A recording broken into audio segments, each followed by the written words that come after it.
Good evening, good afternoon, I should say, everybody. How's everybody doing today? This beautiful, chilly day here in the Northeast. Day after Thanksgiving. Hope everybody had a great turkey day. Everybody was safe and happy, enjoying it with their friends and family. And if you spent it by yourself, I hope that's the way you wanted it to be. There are a lot of people that want to do that. Thought hard on not having the show today, but I did not let Northeast Streaming Sports know we would not be live on Roku, so I didn't want to leave anybody hanging. So here we are. We'll kind of go through there's some news to talk about, some player signings and the trades, new manager in San Diego. So we want to welcome everybody watching, of course, on TGI Sports Talk, on Let's Talk Sports. TGI Sports Talk, you could be watching us on Facebook, YouTube, anytime live. We do our shows. Twitter at times. You can also watch us on Let's Talk Sports on YouTube. And later on, we share the show to their Facebook page as well. Doing great stuff over there, great content. Tanner D's doing a good job picking up for our boy Dave Harris, DDH, thumbs up to you. And also you can watch us on Northeast Streaming Sports, Facebook, YouTube, and live at 3 o'clock on Fridays. You can watch the show on the Nessup Roku app. If you want to download the channel, it's free. If you go to the Roku channel, it's a free download at this time, and you can watch those shows live. The only problem is you can't comment. That's the only problem. Don't know how many people have with us today. Again, this Black Friday, we had a great morning with Are You Serious? Check that out later. We had a raucous room for a while and fed off the audience's comments. Somebody thought I was an evil villain, which I don't know what that's about. But it made for fun. It was a fast hour. I didn't really prepare anything with the holiday and being busy, so we kind of winged it, whatever's right, and did well. So again, hopefully everybody had a good Thanksgiving. We'll talk some Major League Baseball. We'll get into some of the trades and whatnot. If we do have some people in the room, we'll feed off your comments or questions. Anything you want an opinion on about this Major League Baseball offseason, feel free to let me know. We'll be getting into more the free agency and whatnot soon. We got the winter meetings coming up in a couple of weeks. The free agency will pick up then, and probably nothing big's going to happen until Ohtani signs. And I did have said, and I will continue to say, I believe it will be with the San Francisco Giants. We'll see how that goes. A couple of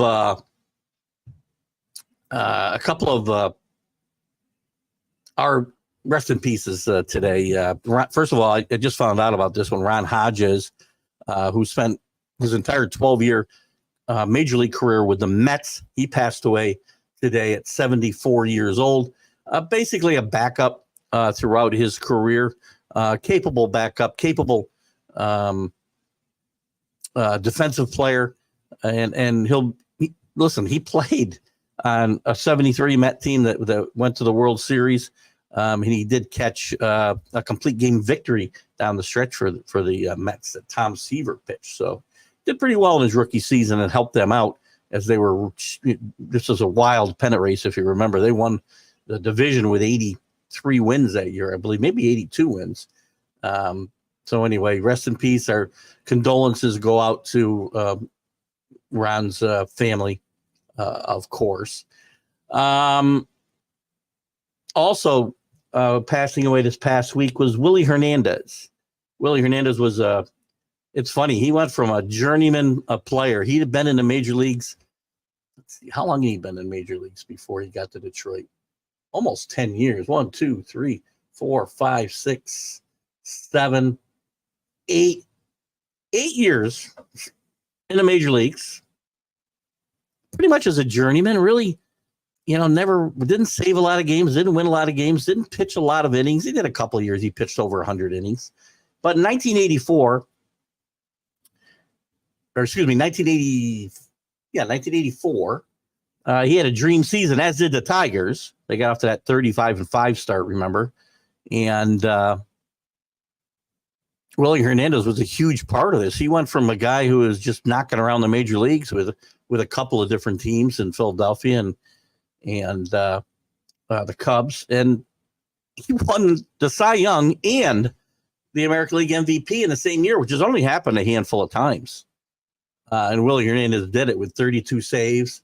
What do you have victory-wise? I don't know that he won a lot of games. 8 wins. I'm sorry, 9 wins, 9-3, and 32 saves. Made this All-Star team. As I said, Cy Young, MVP. They win the World Series over San Diego that year. You maybe remember some of that. I mean, the big moment. Detroit pretty much had their way with San Diego, but it was pretty much over in Game 5 with a 3-1 lead game-wise. San Diego still in the game. Tigers put a couple men on, and Sparky Anderson decides to pitch to Kirk Gibson. Actually, that's Sparky Anderson. Dick Williams. Not a good move. Goose Gossage wanted to try to get Kirk Gibson out. Macho man that he is or was, at least player, he's still with us. And that was it. So Willie had a couple of big years, 3 years in a row. He was an all-star with the Tigers.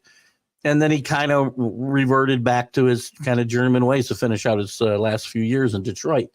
But, a legendary figure in Detroit for those couple of seasons and that one specific season where they won the World Series and had just a tremendous year. So our condolences go to Willie's family and friends. We're losing too many people of my age, 63 years old. We're starting to lose a lot. I've talked about this the last couple of years on my podcast, and a lot of great players from the 70s and 80s are no longer with us, and that's not going to get better. And the only way I don't see more of this is if I'm not here, and that's really not an option for me. I like it here a lot. So anyway, that's the news as far as some sad news of people that have passed away here recently. The big news, I think, this week, couple of big things. We'll talk first about the Padres hire a new manager. No big surprise here. Mike Schlitt, who'd been in the organization for a bit after doing a really good job with the Cardinals, I thought, getting him in the 3 straight playoffs and winning the Manager of the Year award in 2019. He was unceremoniously dismissed after the 2020 season. I believe it was 2020.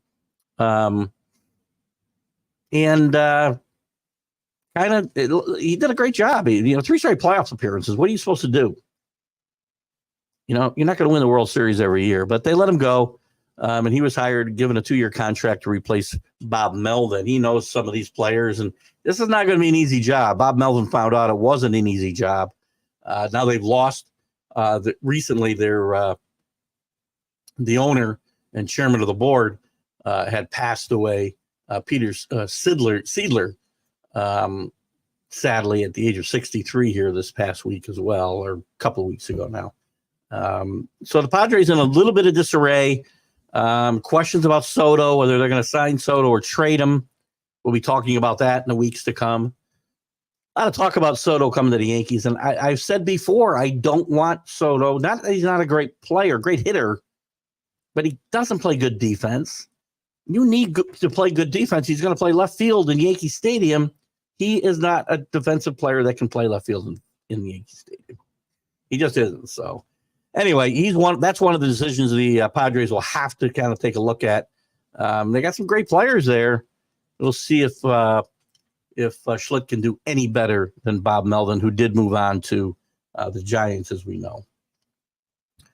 Some other big news this past week, since we talked last, is Aaron Nola, who was one of maybe the premier pitching with Ohtani not being able to pitch at least next year. Aaron Nola really was the prize, I think, pitcher in the free agency. He resigns with the Phillies, 7 years, $172 million. He's not a young guy. How old is Nola? He's got to be 30. How old is he? 30 years old.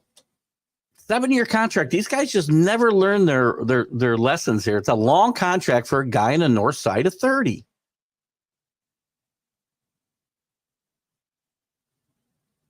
They had him ranked, the Athletic had him ranked second on the MLB top 40 free agents big board.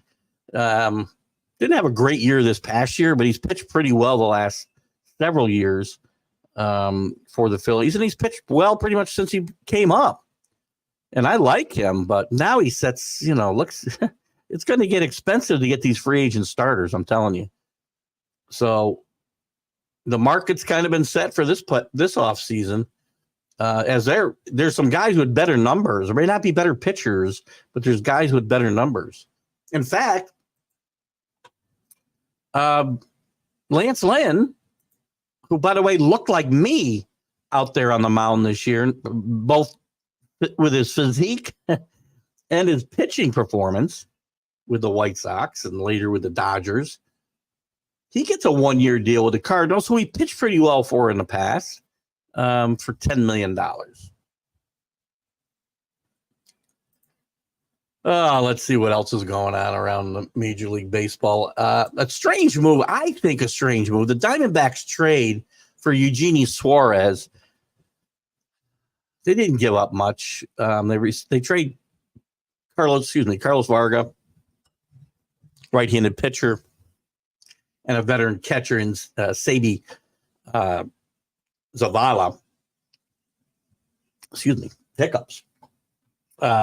Suarez, he's hit 21 home runs at a minimum every year. The lingering effects of COVID. Sorry. He's hit at least 21 home runs, and every year he's been in the majors, which is 7 full seasons. But he doesn't hit for average. I mean, gosh, I bet you his career average is, here's what he did this past season, for instance. 22 homers, 96 RBI. Sounds pretty good. Hit 232. 214 strikeouts, guys. He's the ultimate in today's 3 true outcome baseball. Home run, walk, strikeout. And it really, in my mind, goes against one of the reasons I liked and didn't, look at it. I enjoyed watching the Diamondback games. I'm a Yankee fan. I root for the Yankees. I don't really root for other teams. I really don't. Once in a while, if there's some money on another team, I'll root for them. Same way in all my sports. But I enjoyed watching the Diamondbacks playoff run because of the way they played baseball. I liked the way they put the ball in the play, and they had runners in motion, and they did a lot of the things that I like to see in a baseball team, things I'd like to see the Yankees doing. This doesn't fit the mold. Now, I know they had, a bit of a hole at third base. Evan Longoria had a decent resurgence last year, but he's a free agent as well, and they had no choice. I don't think they had any thought of re-signing him at 38 years old. So this is an interesting move, and if he actually is going to be the third baseman, I don't know.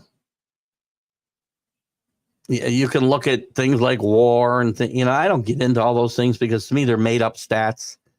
You have to make great assumptions in my mind to even calculate WAR, and there are multiple places that do it multiple different ways, which is one reason I think it's a bogus stat. I mean, stats that mean something should be stats that are only accounted for one way. Batting average and on base percentage and slugging average are what matter in baseball. But you can hit 200, and if this formula says your WAR is 3, well, then you're an exceptional player, and I'm not buying it. Not gonna buy it. Haven't bought it up till now. I'm not gonna start. Oh gosh. So, any thoughts you have on any of that? Please.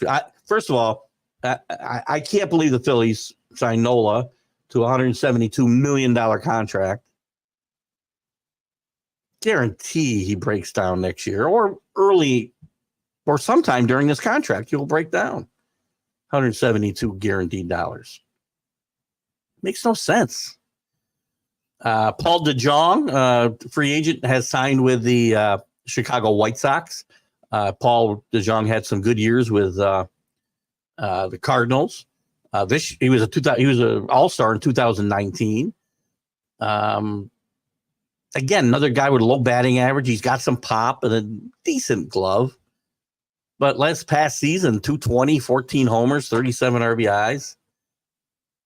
Not a huge fan. His career batting average is 229. This is what we're looking at in baseball now, guys.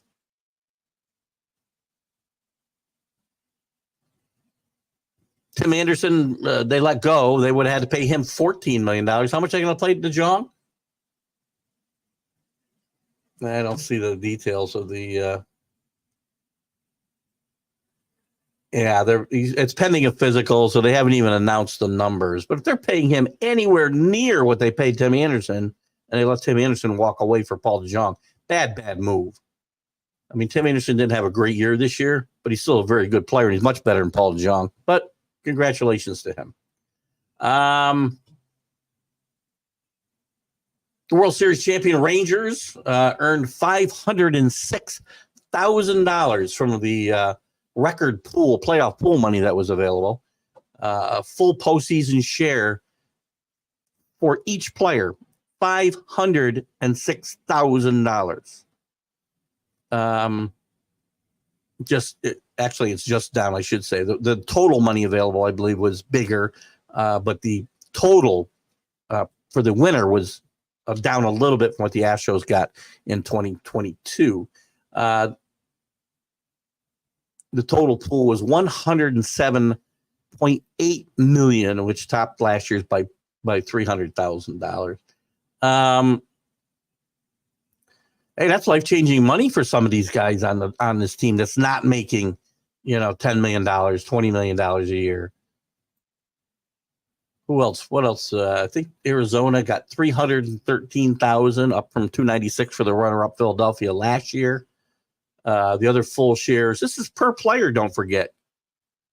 You remember when it was a big deal to players to be able to get a $7,000 World Series check. Because it keeps them from having to work in the offseason. 173 for 70,000 for Houston, 171, I should say, for Philadelphia.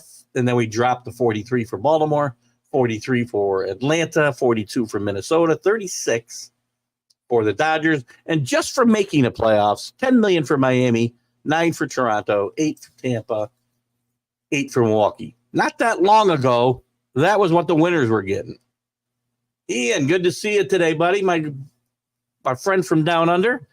There is far too much money at the top level of sports. I agree, but you know what? Money talks, and as long as networks are willing to pay astronomical amounts,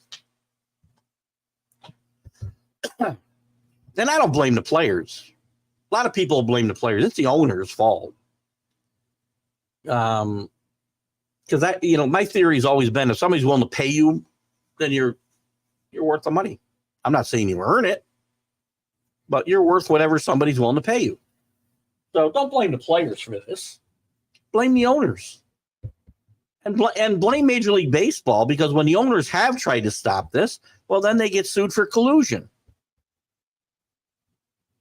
I mean, in the league where 30-year-old Aaron Nola, who's had a good career, only a handful of really outstanding seasons in my mind for Aaron Nola, and last year was not one of them, by the way.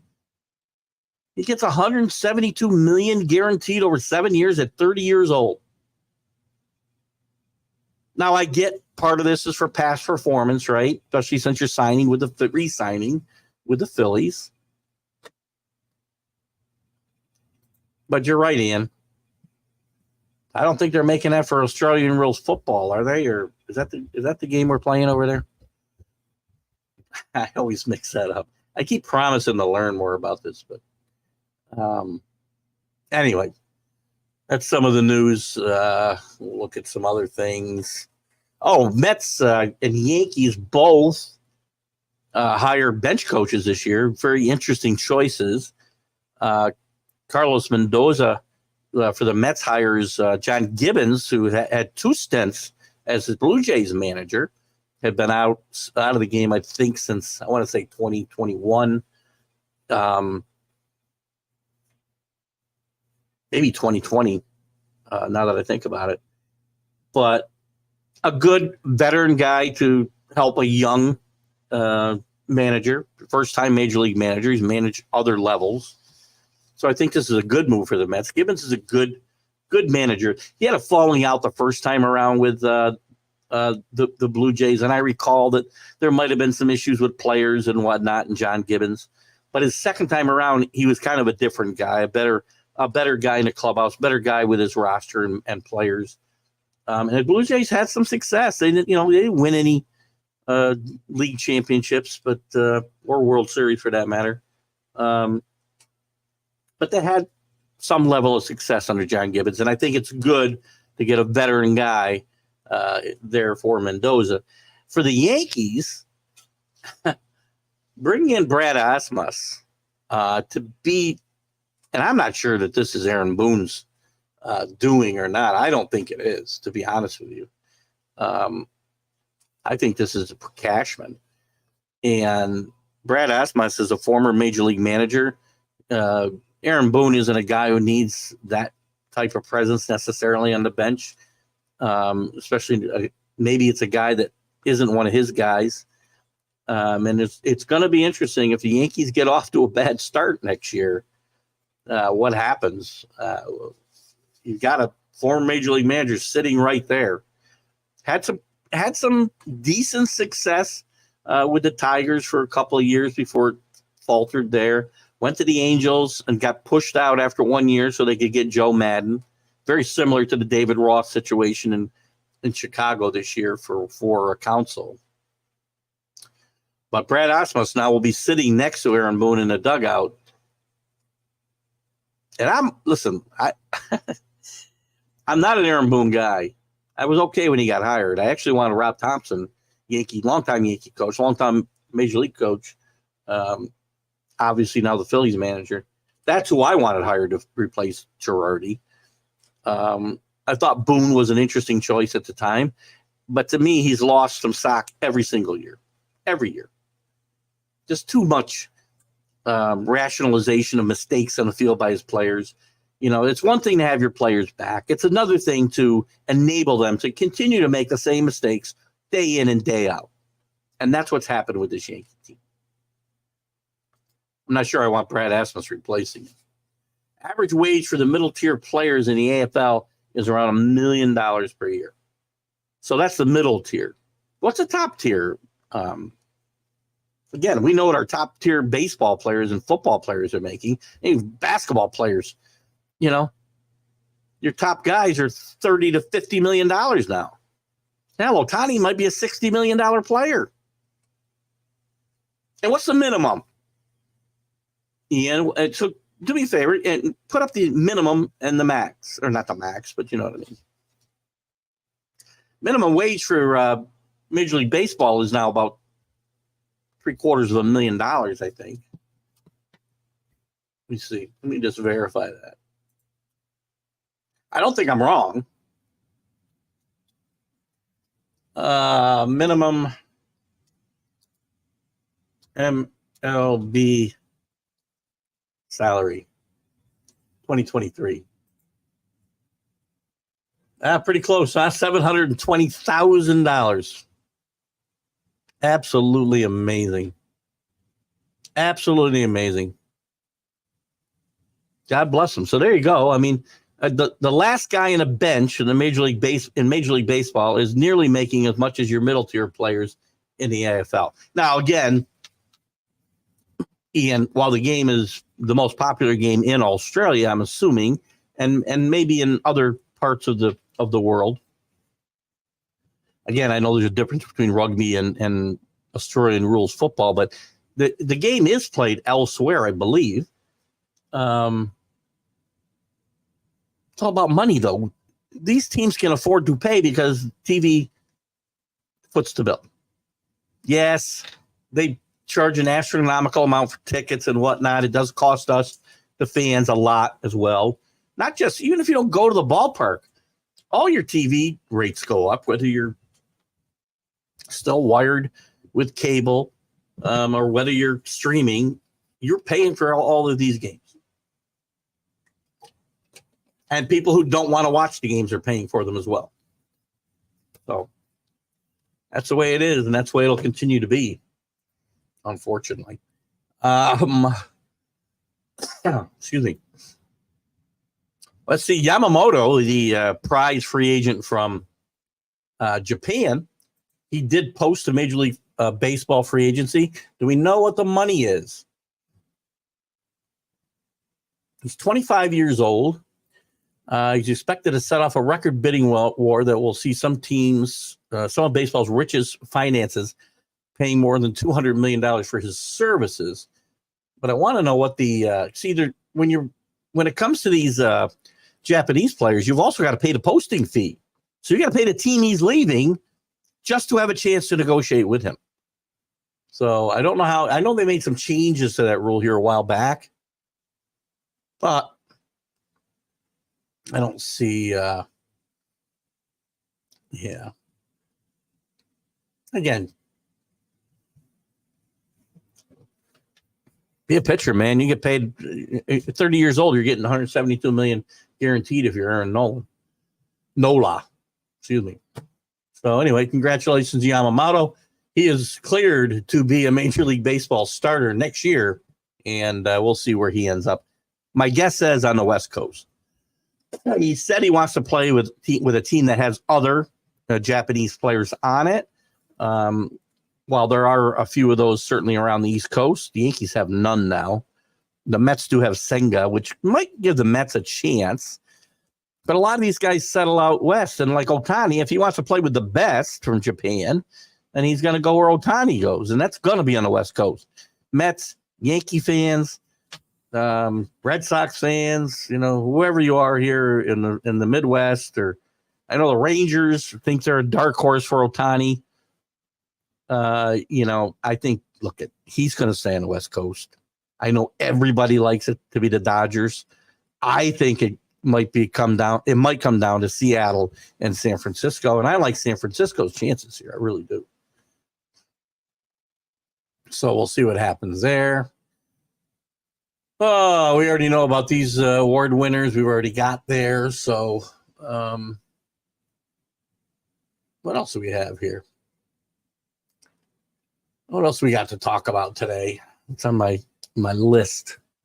We already talked about the players who passed away. We've got our manager slots are all full now. Let's take a quick look actually at the Hall of Fame ballot for this year, which again will come up. They'll be voting on these pretty soon. I want to look at the old timer list as well. I'll give you my ballot. How about that? Here's the ballot that we have to vote for. I want to make sure this is the whole ballot. You can select up to 10 players. You also choose 75%. If anyone makes it, once your votes are tabulated, we analyze. Yeah, I think these are all the guys. Actually, let me look at I want to look at a different place to do this. I will give you my ballot for the Hall of Fame. MLB Hall of Fame ballot. I want to see if we have the old timers list as well.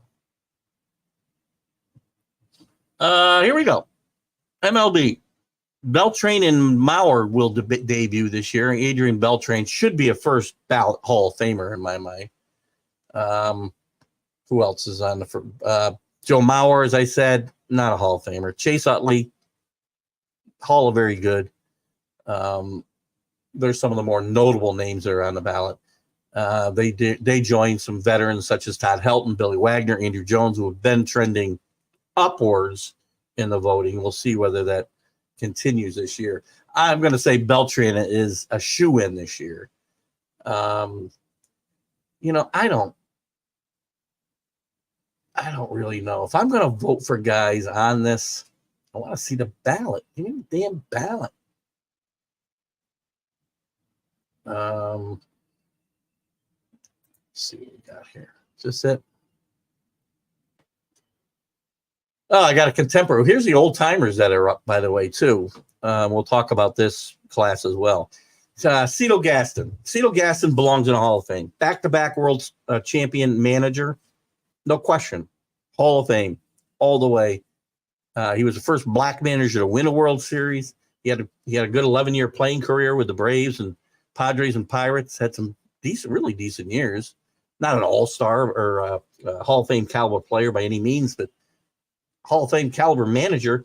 And I think it's ridiculous that he never got a chance to manage again after the Blue Jays. Davey Johnson. Close. I'm going to say yes. Because I said earlier today on the Mac and Jack show that Billy Martin belongs in the Hall of Fame. Because of the way he turned teams around. Now I know they turned into disarray later on, but he turned some really bad teams around. The Twins weren't that good when he got there. He brought them to the playoffs. The Rangers were atrocious. And he almost took them to the playoffs in the one full year he managed there. He goes to the Yankees. Yankees haven't been to the World Series in 20-plus years. He gets them to the World Series and actually gets them to a World Series championship the next year. So if I'm going to say he belongs in, then Davey Johnson belongs in because he had the same kind of track record. Every team he went to won. What he did with the Mets, well documented. He went to the Reds, weren't very good, and they won. He went to the Dodgers, weren't very good, and they won. He went to the Orioles, they weren't very good, and they won. He took over the Nationals, and if it wasn't for Steven Strasburg's injury, or shutting him down, I should say, they might have won the World Series that year. So great job. Jim Leyland, I'm going to say no. Yes, he won a World Series, but with a team that was put together for 1 year to win a World Series in Florida, where they were the Florida Marlins, I believe then. Great manager. Took the Tigers to the World Series as well. Manager of the year three times, I believe. But no. Ed Montague, former umpire. No. Hank Peters, 42 years in baseball front offices including the Browns and the Reds before going the A's general manager. Also worked with the Orioles. His best work probably came with the Orioles. I'm leaning towards yes. Yes. For Hank Peters. Lou Piniella? Close, Lou, but not there. Joe West? Yes. Very polarizing figure, but put Joe West in the Hall of Fame. And Bill White, just for his service, a very good player. His overall service to the game, very good player, very good broadcaster for the Yankees, and he did some work for ABC as well during the playoffs. And then he served as National League president for 5 years. And I think Bill White deserves to be in that Hall of Fame. So let's see. That's that. Let me find if I can find the other. And I'll give you my votes. I don't want to look at this. I want to look at the ballot itself. Give me the ballot. I think if I go to the Hall of Fame, I get it. Here we go. Oh, by the way, how does Scott Rowland get in the freaking... This is this year. Let's see. I can't even get... That's last year's. Let me try here again. I'm voting yes for Beltran, by the way. Let me just see if I can do it from here. Other notables returning. Helton. I'm not voting for Todd Helton only because of the Colorado syndrome, right? I mean, the guy had much better numbers at home than away. And I don't know. There's something about Todd Helton. Great fielder, great player, great teammate. Didn't win.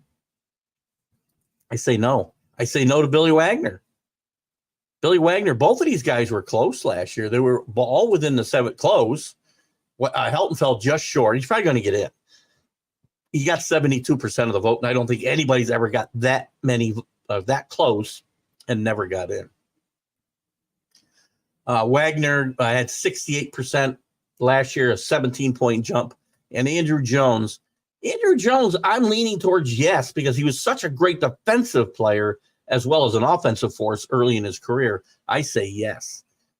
Gary Sheffield, who jumped up to 55% last year, a 15-point jump. He'll have a shot. Again, I think he's a Hall of Very Good. I think Beltran, Carlos Beltran, Hall of Very, Very Good. Manny Ramirez in. It's the steroids that will keep him out. Omar Vizquel, no. Andy Pettit, no. Bobby Abreu, no. Jimmy Rollins, no. Mark Burley, no. Rodriguez, no. Torrey Hunter, no. And I'm not voting for 10 guys just because I have 10 to put on my ballot. That's my ballot. You got it. You've got Beltran, or Beltray. Sorry, not Beltran. Beltray. Andrew Jones, and Gary Sheffield. I'll vote for the World Series, for the Hall of Fame right now. Great players, all. Rookie players start. Here's our Australian Rules football update. So rookie players start around 200,000 and can get up to $1 million if they're the best players. Okay. Sport only played in Australia. I thought there was some. There you go. Small amateur level Australians. Also, a women's league that has just gone pro. I know there's a couple Americans too. One was profiled. I can't remember the guy's name, Ian. He was profiled on 60 Minutes here, I don't know, a year ago, maybe less, maybe 9 months ago. Seemed like a very popular player over there. Big, tall guy. He's a college basketball player here. So very interesting. So there's my Hall of Fame ballot. Excuse me. I'm gonna put a lozenge in here. The votes have to be in by December 31st for this Hall of Fame election. Very interesting. Adrian Beltre, first ballot Hall of Famer, without a doubt.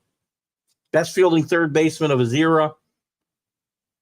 Won MVP awards. Went to World Series. Very good hitter.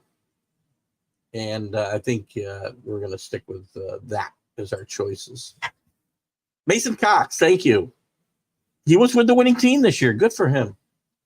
Good for him. Is he as big a star as I was led to believe that he is over there, Ian? I would love to know. We got to turn this into the Australian Rules football hour during the offseason, maybe. Let's see what else is going on out there. Let me look at the rest of this ballot. Is there anybody I would vote for that I didn't mention? Adrian Gonzalez, no. Mark Burley, no. Colon, no. Bautista, no.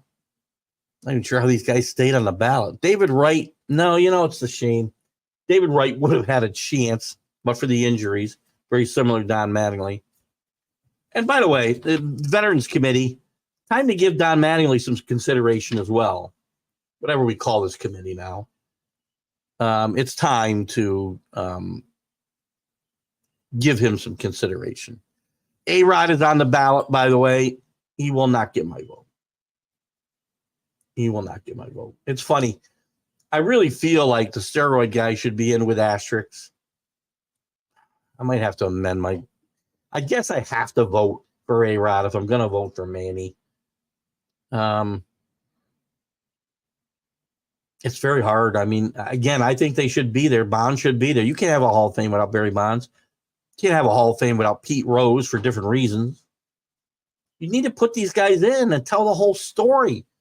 They cheated the game. They cheated themselves. They cheated whatever you want to call. Pete Rose bet on his own team. Was banned for life. Tell the story. I mean, these guys are all over the Hall of Fame anyway. Barry Bonds and Rose and Clemens. They're all over the Hall of Fame. They just don't have a plaque. Well, I say, give them a plaque and tell a story. Good and bad. Said this for a long time. How do you have a Hall of Fame without Pete Rose? I mean, what he did is unconscionable because, I mean, again, he doesn't get it. He says he never bet against his team. And even if you believe that, what Pete leaves out, and most people will believe, and as I do, if he was betting on his team every time he thought they could win, then the nights he didn't bet on them, he was betting on them to lose. Just because there was no money didn't mean he didn't have a and it's also going to affect the way he manages, because he might want to bet on tomorrow night. So, again, what Pete Rose did was dead wrong, but he was a Hall of Fame baseball player, and the gambling did not affect his play on the field.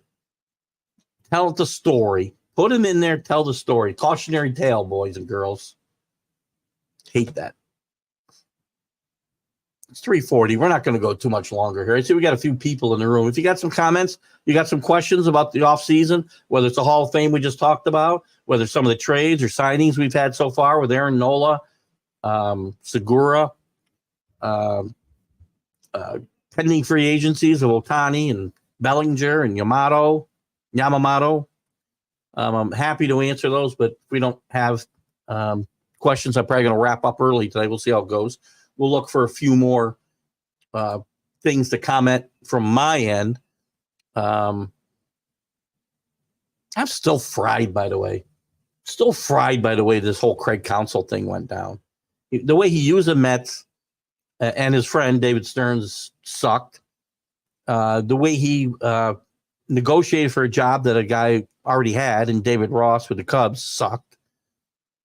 I mean, he did right by managers. He wanted to become the highest paid manager in Major League Baseball history to help other managers, but what doesn't get told in there, he didn't do it for totally altruistic reasons. He's not Curt Flood here, giving up his career for other guys to go out and make millions.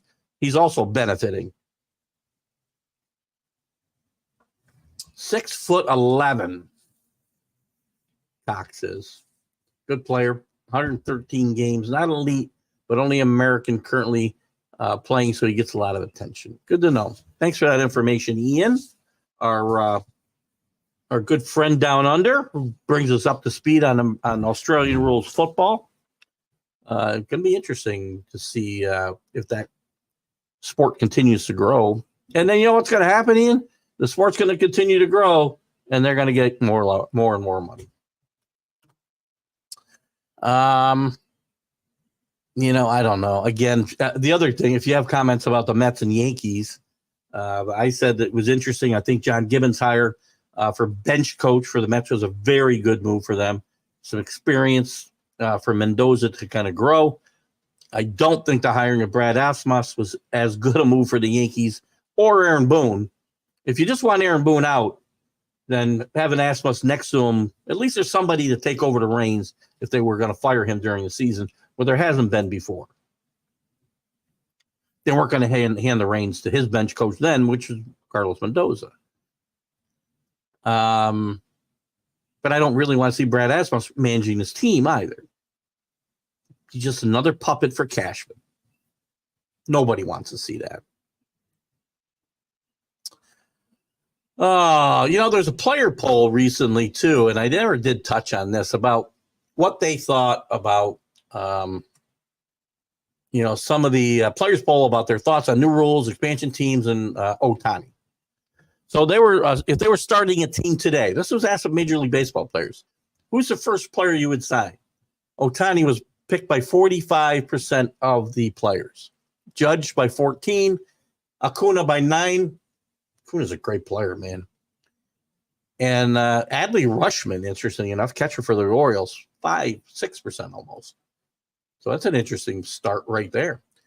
Which team do you think Ohtani will be playing for next year? 57% said the Dodgers, 11% said the Angels, 7% said the Mets, Padres, 7% also said the Mets, 6% said the Yankees. I don't think the Yankees Mets have any shot. The other three teams do, and the team that I think he'll sign with, not even on this poll.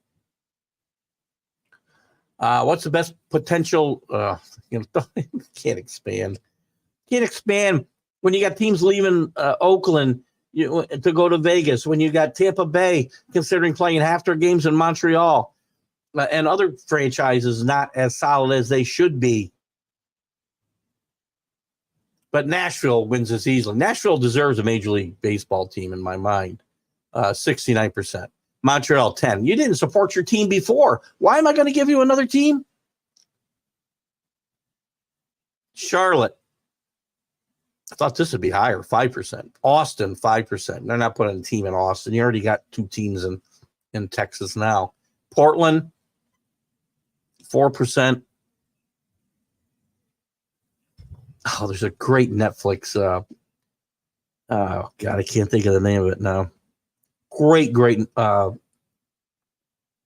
documentary about a independent team that played in Portland in the 70s.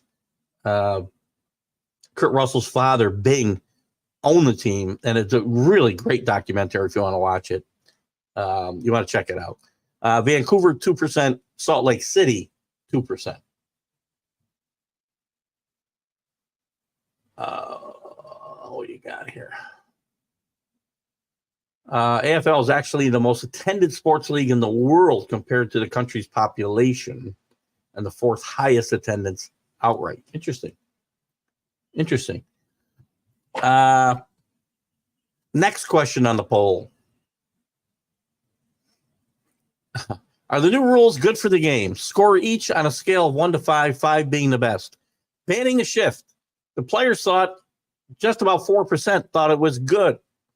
Or not 4%, 4.9 points on the scale out of 5. Not buying it.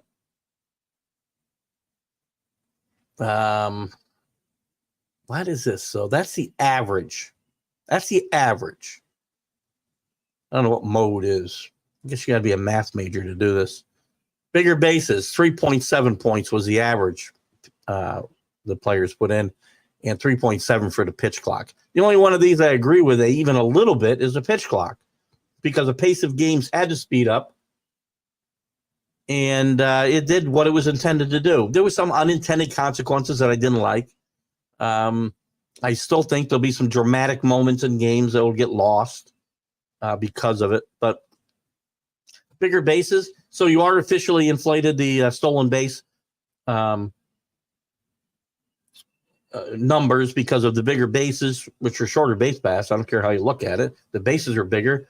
I don't have as far to run between them. May seem like a little bit, but watch the number of bang plays. Plus, you can only throw over to first base twice. Once I've thrown over once, pretty much got a free pass. Certainly, if I throw over twice, I do.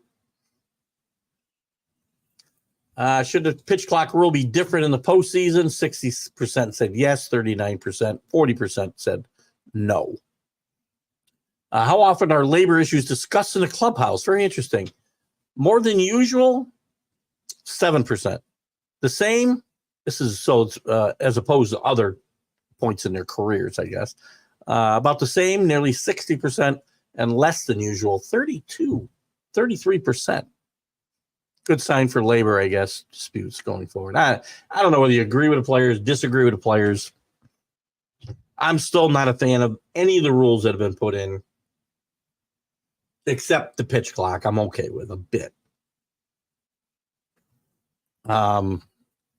The others, again, all of these things designed to artificially help the offenses.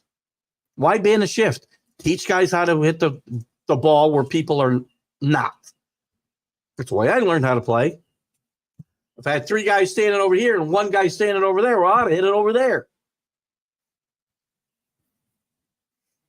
Teach the guys a right approach to the game, and you don't need to put in these artificial rules to boost batting average. Guys won't be continually just hitting into the shift.